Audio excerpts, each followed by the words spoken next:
Hello, I'm Chris Burns, and welcome to The Network. Hard talk with a matrix of newsmakers. The headlines. 'Tis the season for separatism in the EU. An independence referendum in Scotland this month, which could have much wider repercussions. There's talk of a referendum in Catalonia as well, though the Spanish government says it would be illegal, and a leader of the movement has run into scandal. But if successful, could those movements embolden others across the EU? In Flanders, Brittany, the Basque region, Tyrol and Transylvania. Is the EU's Europe of Regions policy backfiring by empowering separatists? One reason for the movements, they want their tax money back. But is it that simple? Now wired into this edition of The Network here at the European Parliament in Brussels, Ian Hudghton, a British member of the European Parliament from Scotland and president of the Scottish National Party. Josep Maria Terricabras, a Spanish MEP from Catalonia and president of the European Free Alliance, EFA group, in the European Parliament, and Viviane Pertuzoux, head of the Brussels office of the French think tank IFRI, the French Institute for International Relations. Thanks to all of you for joining us. I'd like to start with the first question, starting with Ian. How concerned are you that movements such as yours and as Josep Maria's could trigger other separatist votes across Europe? Could this not shake the EU apart?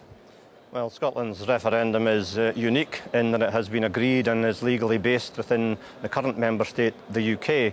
And we're not separatists. On the contrary, we want to join in on a positive basis in the European Union and in the rest of the international community. I think the EU would benefit from that, as Scotland would.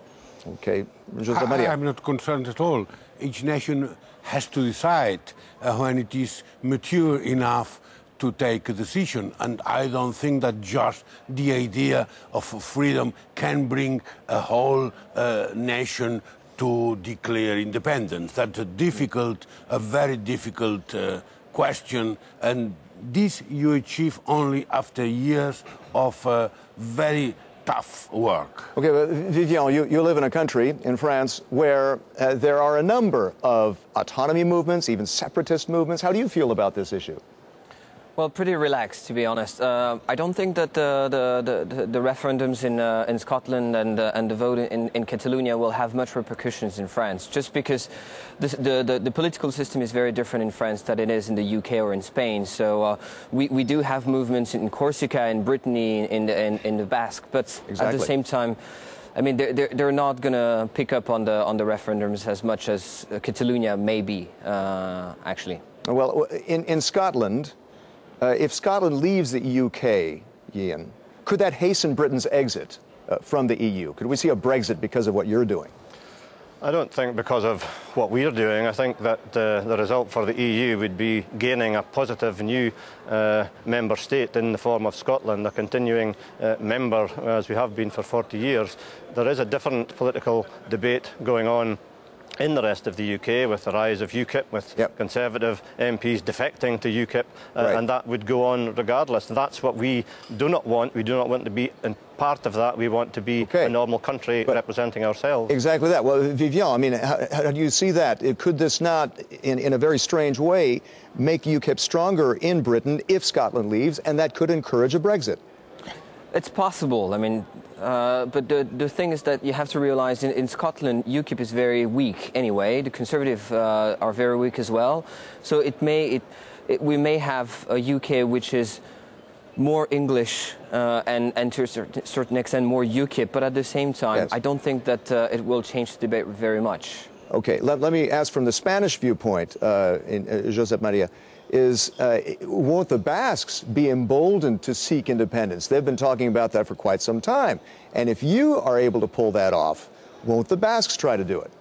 I'm not sure. That's a different country in Spain. And I think that the conservative government in Euskal Herria, in Basque, is not for that for the moment. Our conservative and our progressive forces in Catalonia are together for independence. It's a different matter. Aren't you guys just looking for a better deal? If you don't get independence, isn't this whole thing a way to negotiate more autonomy? That's how a lot of people see that. What do you think, Ian?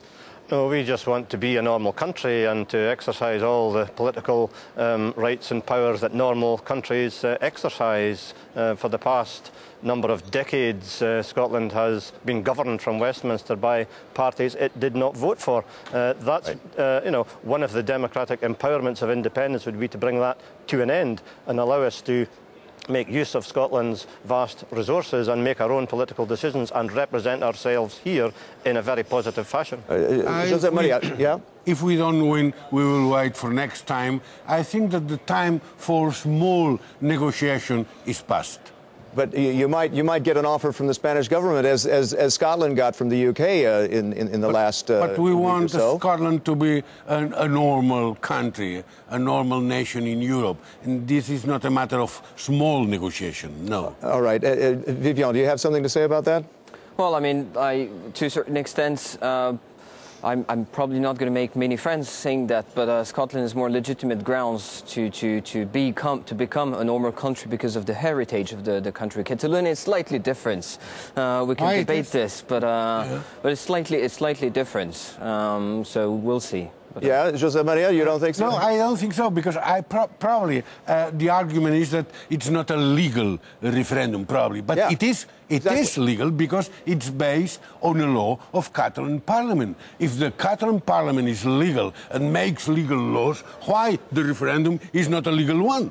It's not illegal according to Spanish laws, but according to Catalan laws, it is. Let me a quick follow-up on that. One of your leaders, Jordi Pujol, is in trouble. He has a tax evasion case against him. How much is that undermining your movement? Well, probably a little bit, but Jordi Pujol, who was really a great leader some years ago, was not for independence, so that he's not moving ahead the country. In that sense, I don't think it will influence very much the whole process. Ian, let me switch gears a little bit. I mean, could this growing set of movements here for autonomy, even separatism, independence, could this mean that the Europe of regions policy that the EU has been driving is backfiring on them?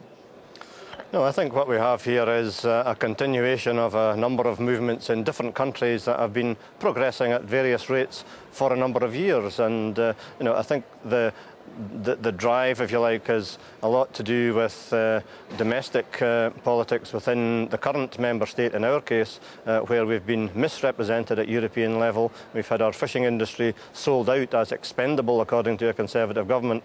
That has to end. We are capable of representing ourselves, and we want to be a normal country, like the others that we work with around here every day. Vivian, has this Europe of regions policy backfired, or is it a victim of its success? It's probably a victim of its success. I mean, in some regions where domestic politics play a big role, and Scotland is a good example of that. The Europe regional policy is definitely, I don't know if backfire is the right word, but a victim of its own success. In other countries where the central government is stronger, then it has just empowered regions, but not with the consequences that it has had in Scotland. Okay. Democracy is always successful. I mean, you cannot prevent in a democracy people to vote, to express their opinions. Okay, great. Democracy is a beautiful thing, but what about the markets? Markets have been shaking and rocking lately in the UK.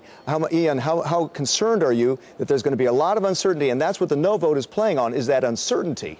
Well, the no campaign has been an extremely negative campaign. It has tried to scare people. Okay, yes, but it's true. The markets are rocking. The markets are rocking, and substantially, because the UK unionist parties have made the ludicrous suggestion that Scotland would not be entitled to a normal fair share of assets and liabilities. They've said, no, you can't use the pound, in spite of the fact that it's our pound too. So you're blaming the UK government for the I think the uncertainty, indeed, as far as markets are concerned, can be attributed to that stand that they have taken. And I think that will evaporate with a democratic yes vote. Vivian, last word? Well, I mean, uncertainty, is that how big is that an issue for the UK and for Europe? Well, I think it's a real issue. It's a real issue because if Scotland gets the pound, at least for the first few years of its independence, it will be asked to join the Eurozone at some point when it joins the EU, because I doubt that very much a lot of countries will agree to Scotland joining the EU without joining the Euro. Yes. Sorry, guys, that's all the time we got for now. I'd like to thank our guests, Ian Hudgton, Josep Maria Terricabras, and Vivian Pertuzo. I'm Chris Burns, and until next time, Thanks for connecting with The Network.